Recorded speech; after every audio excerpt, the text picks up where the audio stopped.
If you want to get straight to the review portion, just skip to right here on screen. Going now. In the last video, I said this would be the C's through the D's. I guess I didn't catch that during editing, but no, this is just going to be the B's through the C's.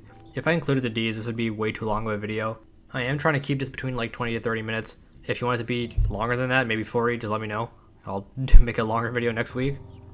One last thing, I should probably clarify my rating scale. I've already seen a few people question some of my scores, saying, oh, this should be higher, this should be lower, thinking that I am absolutely dumping on something for giving it a 5. Here's the scale. A 0 is going to be an unwatchable movie, like maybe just the movie got put through a shredder and no one was able to paste it back together in the right order in time. Basically a complete mess that's unwatchable. Anything between 2 and 4 is just a sliding scale of something I really didn't enjoy to I'm slightly okay with, but I would rather not be sitting through it. A 5 is a movie that's fine. I don't have too many problems with it that are preventing me from watching it or preventing anybody else from enjoying it, but nothing really redeeming otherwise. 6 through 7 is usually movies that are pretty good, but there's not much to push it past that barrier that kind of makes it something that's really memorable. And then 8 through 10 is the truly memorable stuff that I would really recommend people in a heartbeat. I haven't really seen a 10 yet, but hopefully one day I will. Okay, now we are finally off the A's and on to the B's, which there are only 2 movies, so this will be really short. Number 24 on the list is Before I Wake. It's Babby's first horror movie. It's also a child actor who is desperately acting to be as cute as possible, and you can see where the movie is going from the beginning. Basically, a couple goes to adopt a child who's like an 8 or 6 or something, and he has a bit of a problem where whenever he dreams and goes to sleep, his dreams come to life, but so do his nightmares. Again, you can see where this is going. It wasn't really bad, I guess. There's this villain in there, or creature in the movie called the Cankerman, and it's really cool at first. The visuals are really interesting and creepy until you see it in full light, and then it's like, oh, it's just kind of generic, and you wish you hadn't seen it. The ending is also very silly.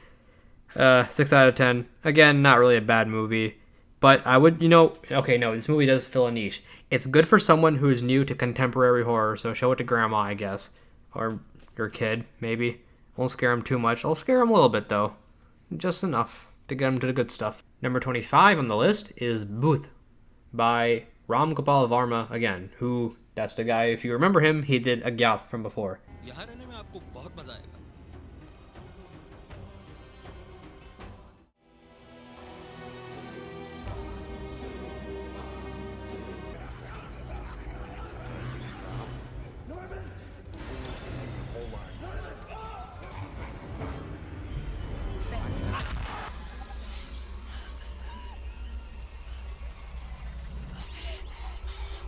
It's very clear that he likes Western directors a lot after watching this movie. It felt very much like a Sam Raimi film. Hell, he even cameo Sam Raimi's Spider-Man when the characters go to the theater to watch it. I think I have a superhero stalker. I was in the neighborhood. You are amazing. This is a pretty simple, standard Hollywood horror plot, except for, a Bollywood movie. Basically, they move into an apartment where some girl had died. Wife starts seeing some crazy shit. She starts to get possessed. Ghostly things happen. Husband doesn't believe at first, and stuff starts happening. You're used to this sort of thing. What makes the movie good is directing. Well, I'll talk about some of the flaws really quick. The director does kind of abuse the Dutch angles a lot, which is the slanted camera angles. I'll show a few of them. He uses them a whole lot, but it's not that bad. It's not super distracting, and they are interesting, and the movie starts off interesting too. The whole movie is very weird and eerie. It's more about the atmosphere being uneasy rather than the scares itself. It's long, all these Bollywood movies are, but I would definitely recommend it just for the experience. 7.5 out of 10. Give it a look. All right, now we are finally on the C's. Number 26 on our list, and the first one on our C's, is Cabin Fever, the 2016 version. What's fascinating is that this is a remake of a bad movie, and the remake is still bad, so I wonder what the point of this all was. It's less of a comedy than the original, and even by itself, it's just kind of a bleak, boring movie. They just, like in the first movie, they get sick and die, nothing else really happens, except it's less interesting. The plot itself is, you've heard of this movie. They show up to camp sick guy shows up, sickness starts spreading everywhere. It's like a flesh-eating virus. There's a whole gimmick where like, oh, no one actually none of the main cast actually dies from the virus itself. It's from something else killing them. That, you know, it's Eli Roth. That's what he does. He likes to make things that he thinks are smart. I don't like Eli Roth. Don't know if that was obvious. Yeah, it's a 3 out of 10. Don't watch it. It's not really any good. If you have to watch Cabin Fever, watch the original. It's at least more stupid. Number 27 is Candyman, the original. This is a cult horror movie that I have heard about for years upon years. I've never actually seen it, though, up until I watched it on a list. And I gotta say, it lived up to its hype, at least for me. Have you ever heard of Candyman? An entire community starts attributing the daily horrors of their lives to a mythical figure. The legend first appeared in 1890. He was attacked, mutilated, and burned to death. Who is that? I came for you. Do I know you? It was very enjoyable, and all the actors did a fantastic job. Tony Todd is amazing. I've seen him in a lot of stuff, but never seen him in his breakout role like here. The basic plot is old white professor lady, or not, she's not old, but she shows up she wants to make a thesis on the Candyman urban legend, and the Candyman starts showing up and following her because she doesn't believe in it. I love urban legend type movies, so this really fulfilled that fancy that I've been looking for. The gore was surprisingly really vivid. Definitely recommend it. 7.5 out of 10. Number 28 is Cargo, a Australian zombie movie. So I was dreading it because it was a zombie movie. However, it wasn't bad at all, really. It was different from most of the zombie movies I've seen. Not entirely unique, but different enough to stand out. Oh, apparently this was a fully feature-length version of a short film that came out of the same name, so that's something to know about. Yeah, I would call it a horror movie, but it was more like a bittersweet drama than it was scary. You know where the ending is heading from the get-go, but that's part of the point. Honestly, this didn't even have to be a zombie movie for this plot to work. And I think that's actually a good thing. That means that the structure was already there. Also, the lead actor is fantastic, and he always gives good work. Watch him in Ghost Stories. That is a fantastic horror movie, and that's on Hulu, if you have that. 7 out of 10, give it a watch. Number 29 is Carrie. No, not that Carrie. Not the new one. Not the original one. The 2002 movie. The made-for-TV movie that nobody talks about. I didn't even know about this, so when I saw it on the list, I almost just passed it because I was like, oh, I've already seen this movie. But no, it's not the same one. It's not the same good one as we know. It's a remake, technically, of the theatrical release, which is very weird. I have never seen it done in that order. It's a way worse version of the original Carrie. It's apparently a made-for-TV, like I said before, it was made-for-TV series like the original It. It had really barfy camera techniques, which were later applied in a film we all know and love, Final Fantasy VII Advent Children.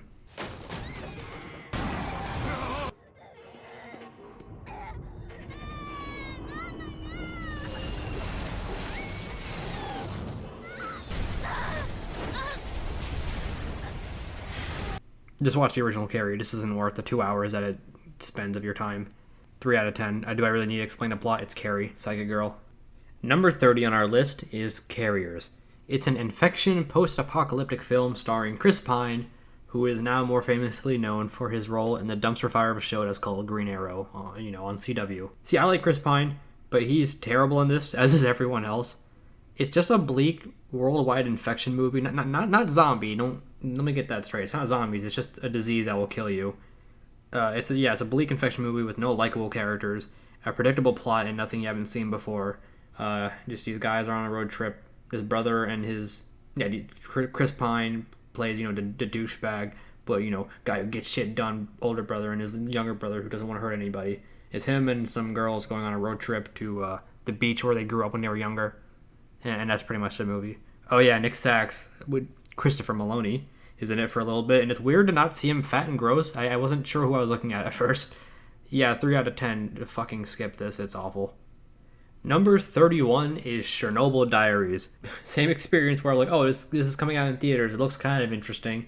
And then I saw that it was the same exact director as Paranormal Activity and shot the exact same way, and I just fucking skipped it. It's shot the exact same way as Paranormal Activity, like I said before, but it's not found footage, so I don't understand why they chose these methods. It doesn't really make any sense. How do I explain this? They want to It's these guys going on a tour, underground tour, because they're not allowed to, into Chernobyl, where this real life nuclear meltdown happened, and mutants and shit start showing up. There's it's boring and really dumb. There's exactly one scene everyone should see in this movie.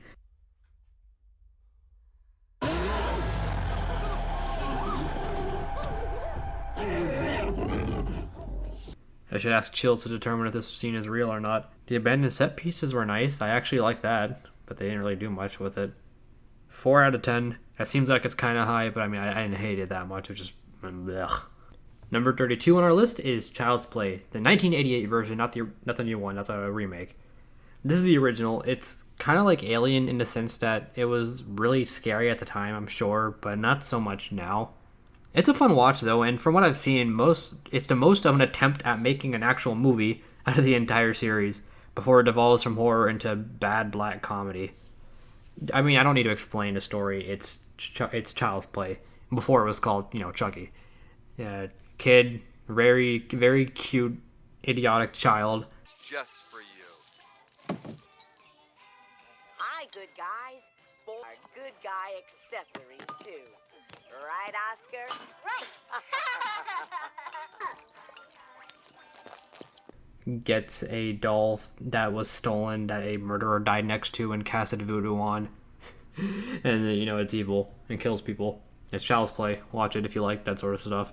But no, I actually enjoyed it. It's a 7 out of 10. If you're curious about the Chucky franchise, give it a look and give only this movie a look. So that way you have a nice marble clean slate. Number 33 is Cirque du Freak, the Vampire's Assistant. So this movie aired on Sci-Fi a long time ago. I don't remember when and how old I was, but I remember seeing bits of it and then being surprised that it was even under horror. Because now that I finally watched it, I can now say this shouldn't even be on the horror list. I don't know why it's on here. It's not a terrible movie, but it's not very good either. It's a novel series adaptation that only got one movie, so you can guess how bad the pacing is. They had to fit a whole bunch of shit in a limited time frame, and everything suffered for it. The plot is a kid and his friend, who's the guy, and I think that's a kid from Journey to the Center of the Earth. I'll confirm it here. Anyways, it's the same. These two kids, one of them, they go to this Cirque du Freak carnival show. One of them is really into spiders for some fucking reason. He steals it, becomes a vampire for some... I forgot why, but becomes a vampire. Friend is jealous because he wants to be a vampire because his life isn't very good. From there, he has to join the Cirque du Freak full of all these crazy characters and learn to be a half a vampire. Yeah, I know that was a lot of shit I just spat out at you, didn't I? Well, imagine how it felt watching it. Yeah, they had to fit a whole bunch of shit in a small time frame. I mean, that's what happens with these sort of novel adaptations. John C. Reilly's in it, by the way. I didn't expect him to be in this movie of all things. He plays an old vampire that's supposed to be badass. The visuals were kind of cool, too, in some areas. It kind of was like one of those older Tim Burton movies. That's not really like a compliment or an insult, I'm just saying. That's how it reminded me of. 5 out of 10. I might read a book. No, I'm not. I'm not going to read a book. You're not going to read a book either. You're not going to watch this movie either. I guess I'd only recommend it if you were one of 3 people who've read this book and want to see a movie of it, but I can't imagine you would like it. Number 34 is Clinical.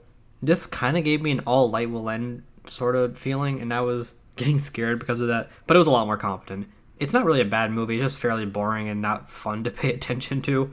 I'm not giving this a glowing review, am I? You can watch half of it and get the idea clear enough. Basically, it's about a psychiatrist or psychologist, I can't remember the difference, who had to deal with a patient who tried to kill her a long time ago, and now she's dealing with her own trauma, and also seeing a psychologist while she's giving treatment to people who need to see her as a psychologist. And it's her kind of going crazy because she thinks she sees a ghost of the girl who tried to kill her around the house.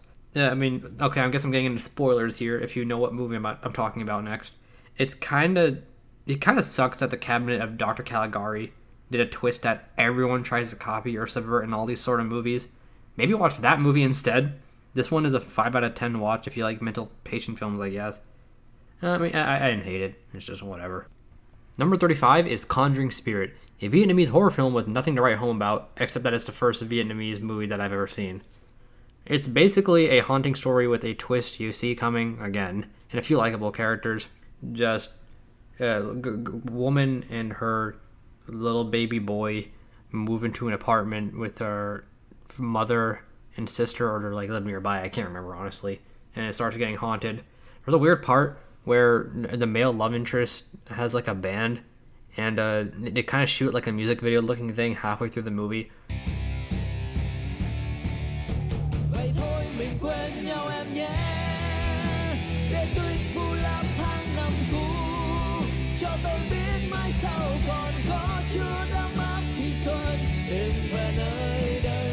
It makes me wonder if it's one of those situations where like the producer's nephew like just has a band and he's like, oh, I want to really get him exposed. Let's put him in this movie. It'll be good for him and it'll give us free music. That's what it kind of felt like. It felt like an excuse to have the producer's son to play his dinky rock songs.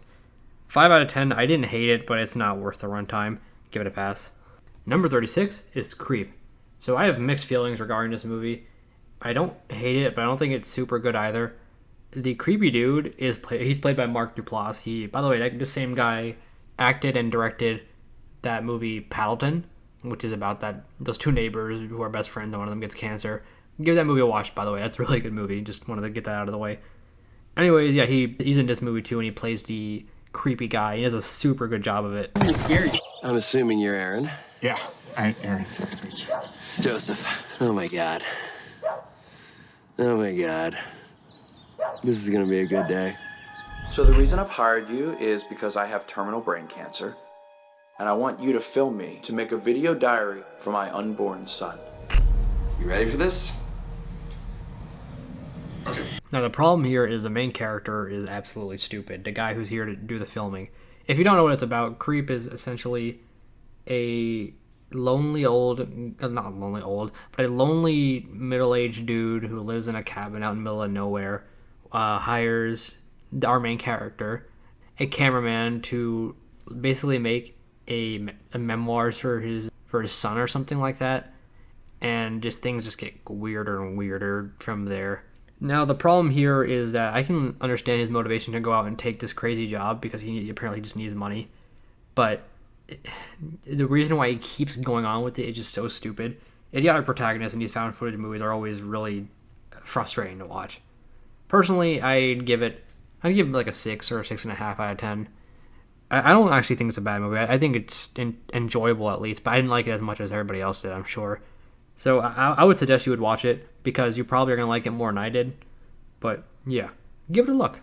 For Creep 2, I have a lot of the same sentiments as Creep 1, but I liked it a lot better because it was funnier and it solved a lot of the protagonist's ADHD problems. I mean, they're still there, but it makes more sense and there's more of a motivation for it now. The plot is the same but slightly different as the first one. This time it's a girl who has a channel that's dedicated to giving interviews and stories about weird people, but it's getting no views. She has hardly any subscribers, so she's getting desperate. Then comes a weird guy saying, hey, oh, and this is spoilers for the first movie, so watch Creep 1 and just pause right here if you haven't seen it. She comes across this weird guy who's saying, hey, I'm a serial killer, come document me, and I'm going to confess to my crimes and turn myself in. So she goes to do it, and she doesn't believe him. She thinks it's just a weirdo. And from there, it's a lot of the same story beats as the first movie. The protagonist takes the reins more in this movie. She kind of leads the weirdness along rather than getting freaked out by it. Yeah, it is kind of similar to Creep 1. So if you liked Creep 1, this is basically the same thing, but I personally think it's better just because it leans more into the funny, weird angle of it. And Mark Duplass is still great. So, yeah, give it a look. It's like a 7 out of 10. Oh, and quick caution, there's a full dick and balls reveal like 20 minutes into the movie, so maybe just keep that in mind. Number 38 is Cult of Chucky. This might be the most joyless slog of a movie on the list up to now. And, oh my god, as of now and for a while, this is the worst movie on the list. It took 4 sittings for me to finish it. It's a shitty later on Chucky movie, the one, how I talked about how it later devolves into bad black comedy. This is one of them. This is one of the worst ones. It's mind-numbingly dumb, and the CG effects just hurt to watch. The practical effects are okay. That's something I will always respect. But it felt like it could have been 30 minutes and just been the exact same movie. The plot is lady from a previous Chucky movie. I guess this breaks the Chucky role, but I figured because they're all unimportant sequels, I could just watch it anyways. this lady from the previous movie who thought Chucky wasn't real and that she actually killed the people is in an asylum. Chucky shows up again. She's like, oh, maybe Chucky is real, and starts killing people. And yeah, I think that's the plot. Again, it could have been like 30 minutes and been the exact same movie. Steer clear. Good lord. 2 out of 10. I would rate this 1, but I'm scared that I'm going to find worse movies on here. So I gotta keep my hopes up, I guess. Thank you for joining me so far. That'll be it for this episode. The next episode is going to be the D through E's. It should be a little bit longer than this one. Let me know if you would rather have longer episodes or shorter episodes. Any sort of feedback will be helpful. If you want to follow along and rate any movies that you may have also seen, go ahead and post in the comments and see how the ratings compare and share your opinions. Episode 3, coming next week. The subscribe, like button, and share it to all your friends and have a fun day.